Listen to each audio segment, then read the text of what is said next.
हरिओम। आइए मित्रों, आज हम आपको भीमाशंकर ज्योतिर्लिंग के उद्भव के बारे में कथा सुनाते हैं।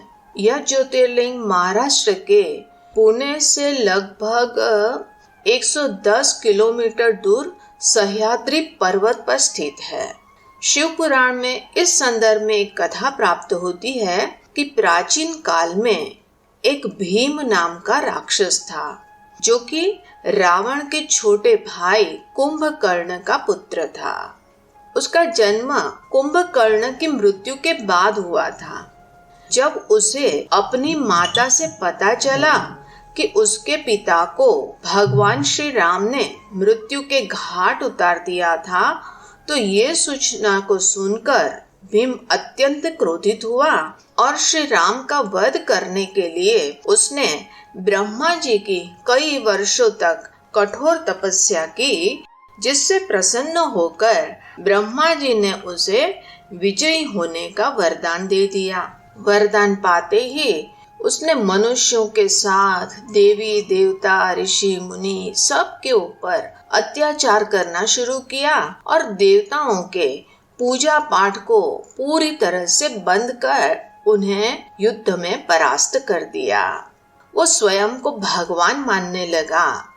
अब अन्य देवताओं की पूजा बंद करवाने के लिए चारों ओर हिंसा फैलाने लगा। वहीं पर एक काम रूपेश्वर नाम के बड़े शिव भक्त राजा थे। उनको भीम ने एक बार महादेव जी की पूजा करते हुए देख लिया, तो उसने क्रोधित होकर राजा को भगवान की पूजा छोड़कर उसकी पूजा करने के लिए कहा। राजा के बात नहीं मानने पर भीम ने उन्हें बंदी बना लिया। तब राजा ने कारागार में ही शिवलिंग बनाकर उनकी पूजा करने लगे। जब भीम ने ये देखा तो उसने अपनी तलवार से राजा के बनाए हुए शिवलिंग को तोड़ने का प्रयास किया। ऐसा करने पर शिवलिंग से स्वयं भगवान शिव प्रकट हुए, जिसके बाद भगवान शिव और भीम के बीच में भयंकर युद्ध हुआ। उसमें भीम की मृत्यु हो गई।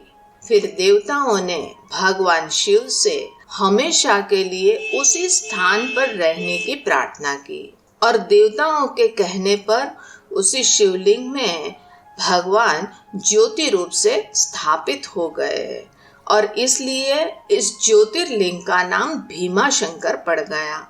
मित्रों, यही आसुरी वृत्ति होती है कि जिनसे हम बल बुद्धि आदि प्राप्त करते हैं, उनसे स्वयं को बड़े समझने लगते हैं और ऐसे अभिमान और मद के नशे में चूर होकर स्वयं का ही विनाश कर लेते हैं। किसी भी सफलता में यदि भगवान की ही कृपा देखकर जो विनम्र हो पाता है, वो सतत शरणागत होता जाता है और उसका सतत विकास होता देखा गया है। हरिओम।